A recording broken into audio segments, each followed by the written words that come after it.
Hello everyone. सो अब आपके 2025 CAPF में जस्ट आपके 40 प्लस डेज बचे हुए हैं। इन 40 प्लस डेज में आपको प्रॉपर तरीके से अपने टाइम को यूटिलाइज करना है। आप किसी भी कंडीशन में हो सकते हो। आप फर्स्ट टाइमर हो सकते हो, आप सेकेंड टाइमर हो सकते हो, या आप फिफ्थ टाइमर हो सकते हो। कुछ ऐसे लोग हो जिन्होंने मल्टीपल टाइम इंटरव्यू दिया है।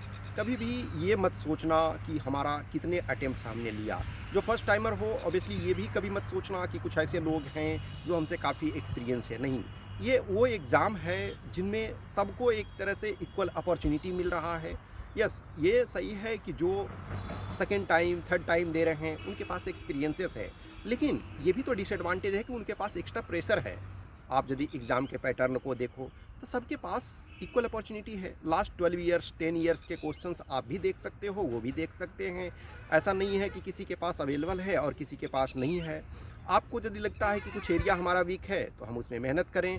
किसी एरिया में आपको लगता है कि हम थोड़े कमज़ोर हैं, उसमें आपको थोड़ा एक्स्ट्रा पुश करना है। पेपर 2 में यदि आपको लगता है कि हमें थोड़े से इश्यूज़ हैं तो उसको एक्स्ट्रा लिखो। पेपर 1 में आप एक्स्ट्रा क्वेश्चंस के प्रैक्टिस करो। The more you practice better it is. ये ऐसा एग्ज़ाम है कि अभी भी देखो कट ऑफ बहुत ज़्यादा नहीं जाता है। ऐसा नहीं है कि आपको कट ऑफ 70% और 80% जा रहा है।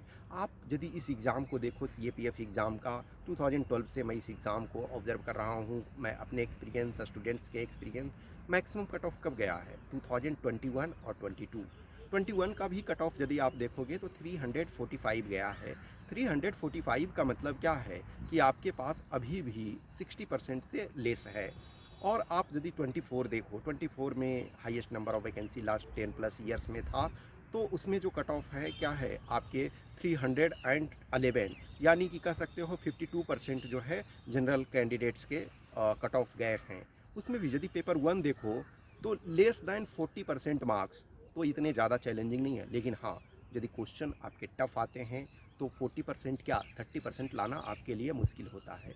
तो आप चीज़ों को ईजी वे में लो, चीज़ों को प्रैक्टिस करो। जहाँ आपको दिक्कत होता है वहाँ असिस्टेंस लो, कहीं से भी।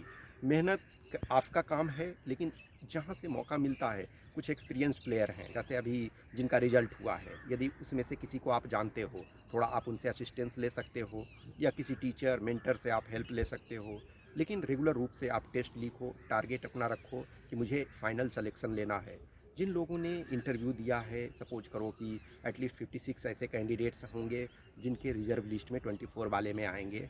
फिर भी वो लोग भी पूरी तरीके से मेहनत करो कि इवन इफ़ आपका रिजर्व लिस्ट में आ भी जाता है तब भी आपको प्रॉपर मेहनत करना है। आपको ये मान के चलना है कि हम सीरियस रूप से दे रहे हैं। कभी भी पास्ट फेलियर को प्रॉपर फेलियर नहीं मानो, और कभी भी ये मत मानो कि क्या होगा, कंपटीशन इतना टफ़ है। नहीं, कंपटीशन टफ़ है, लेकिन अभी मैंने बताया ना कि कितना भी कंपटीशन टफ़ है। 21 एक तरह से टफेस्ट इधर में मानो, इस वजह से कि सीट्स बहुत कम थे। आप 21 और 24 के कंपैरिजन करो तो 21 के कंपैरिजन में 24 में 3 टाइम्स सीट्स थे, लेकिन कट ऑफ में बहुत ज़्यादा का चेंजेज नहीं आया। और यदि चेंजेज आए हैं तो पेपर 1 के कट ऑफ में चेंजेज आए हैं, क्योंकि पेपर 1 टफ था। इस वजह से आप दोनों के डिफरेंस देखो तो कट ऑफ का डिफरेंस क्या है 34 मार्क्स। और यदि पेपर 1 के कट ऑफ में डिफरेंस देखो तो आपके करीब 40 प्लस होते हैं। यानी कि जितना जो यदि डिक्रीज हुआ है मार्क्स, तो वो पेपर 1 के कारण हुआ। हो सकता है नेक्स्ट ईयर आपका पेपर 1 बहुत टफ हो तो और कम जा सकता है, पेपर 1 ईजी होगा तो फिर कट ऑफ जा सकता है। तो इस वजह से कट ऑफ वगैरह के लिए टेंशन नहीं लेना है, आपको मेहनत करना है। Okay, thank you.